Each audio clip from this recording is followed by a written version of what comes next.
It's delightful to be back here in Michigan. Thank you for having me for this very inspiring day. My favorite quote from Albert Einstein is that there are two ways to live your life. You can live your life as though nothing is a miracle, or you can live your life as though everything is a miracle. And which it is, of course, will make all the difference. And that's because how we perceive the world we are experiencing has tremendous influence on what we will then experience. Now, everybody knows that there are objective, discernible laws of external phenomenon, but not everyone realizes that there are also objective, discernible laws of internal phenomenon.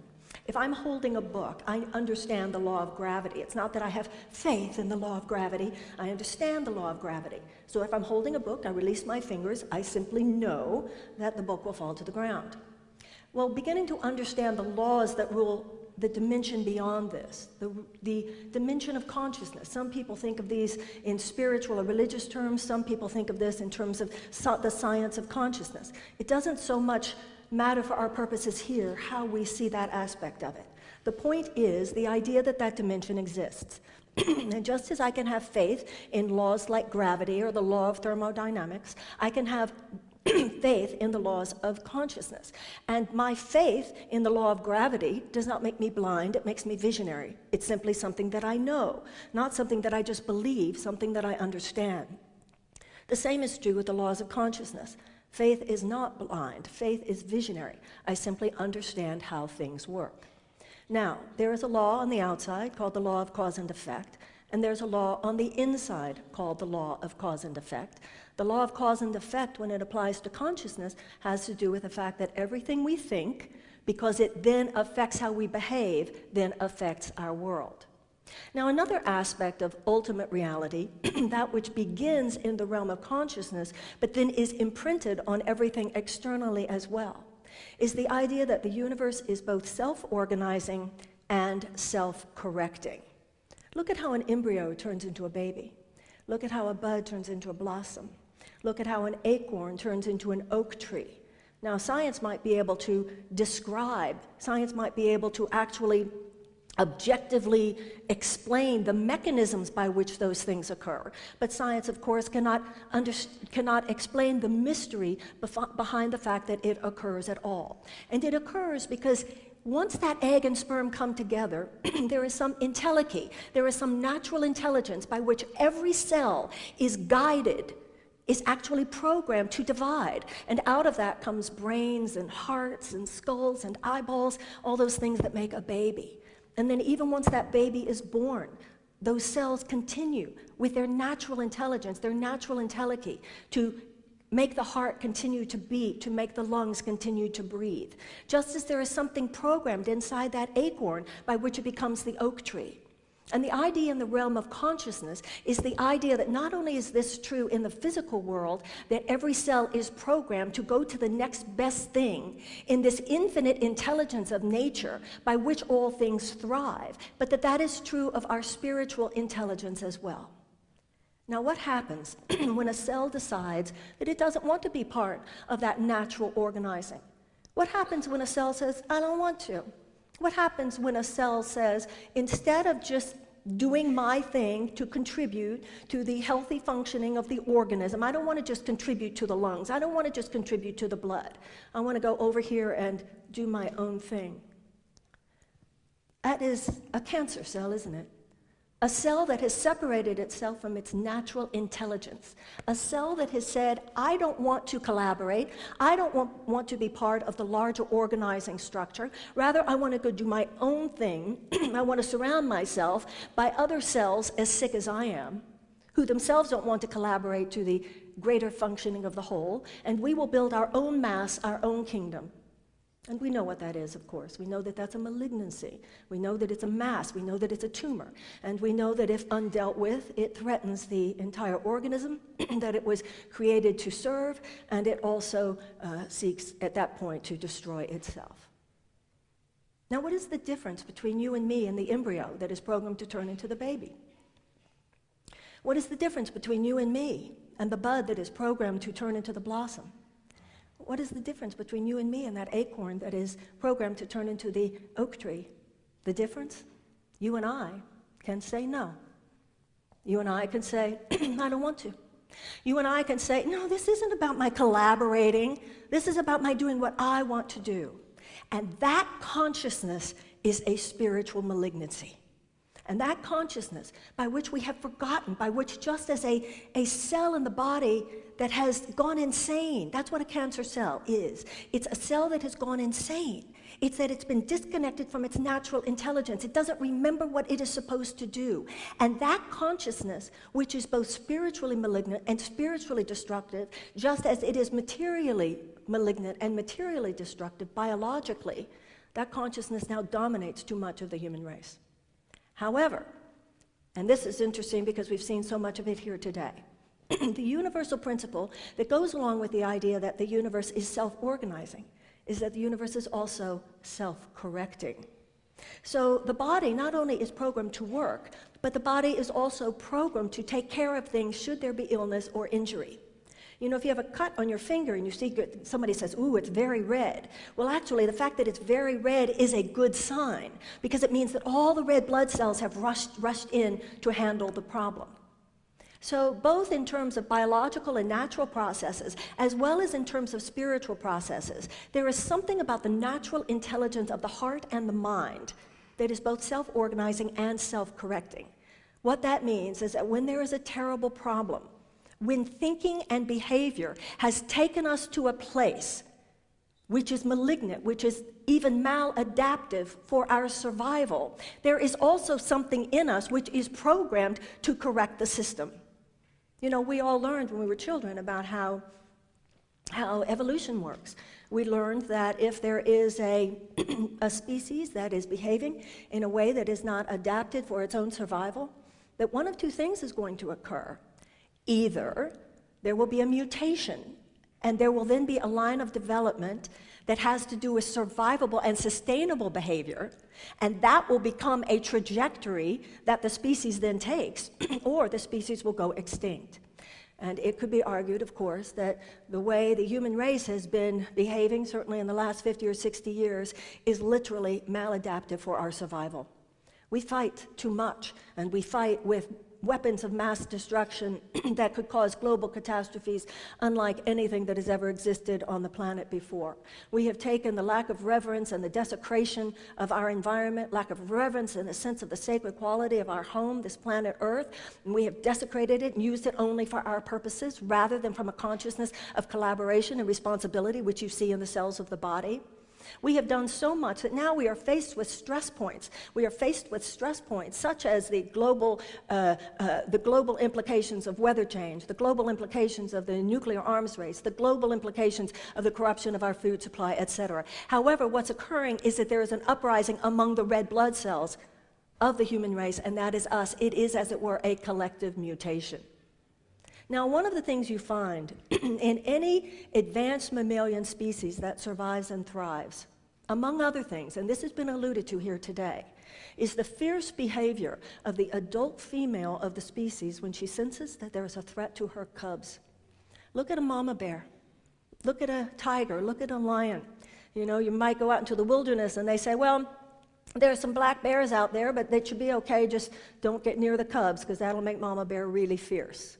Now, nobody says about the mama bear when she becomes absolutely fierce, or the lion or the tiger when she becomes absolutely fierce because something threatens her cubs. No one calls her strident, and no one says that she has anger issues.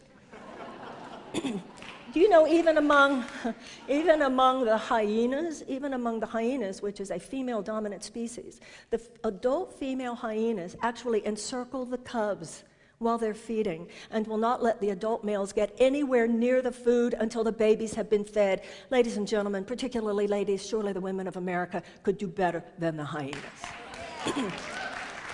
What we are living with today is a threat to the human cub, to the human child. We have 17,000 children on this planet who starve every day. 17,000 children on this planet who starve every day. Here in the United States, even, we have 1 in 4 children are food insecure. Somebody was telling me during one of the breaks, 1 in 4 American girls are at some point or another abused, 1 in 6 American boys. And the relative complacency of the adult female of our species in the face of this much of a threat to the human young actually displays, for all intents and purposes, a species not intending to survive. And that goes back to the fact that the lioness doesn't think about whether or not she's going to protect her cubs. A tiger doesn't think about whether or not she's going to protect her cubs. And the cell doesn't think about whether or not it's going to work on behalf of the larger functioning of the whole. We think, and what we think makes all the difference. Now, if we think with love, it's like one filter on our camera. If we think without love or fear, it's another fear on our camera.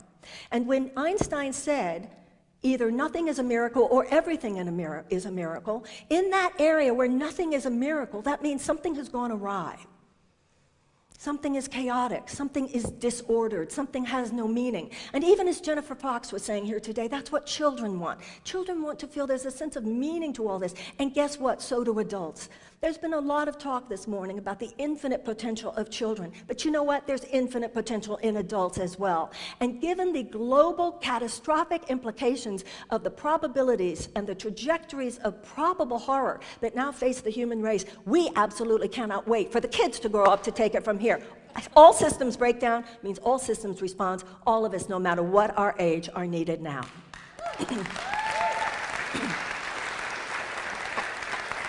And it was very, very interesting how Jackson was talking about how in Africa the grandmothers are honored, the grandmothers are revered, and it's the grandmothers who are the self-correcting principle.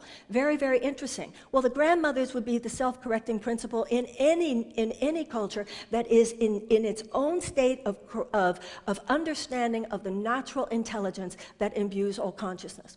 We can talk about how we don't treat our elders with enough respect and with enough honor in our society. Certainly that we could make that argument, but I think it's also true that elders will earn greater respect in the United States. We will be treated with greater honor when we act more honorably. You know, somebody told me that 50 is the age at which you just don't care what they think anymore. I think 60 is the age at which no matter what anybody thinks, you're going to say what you think.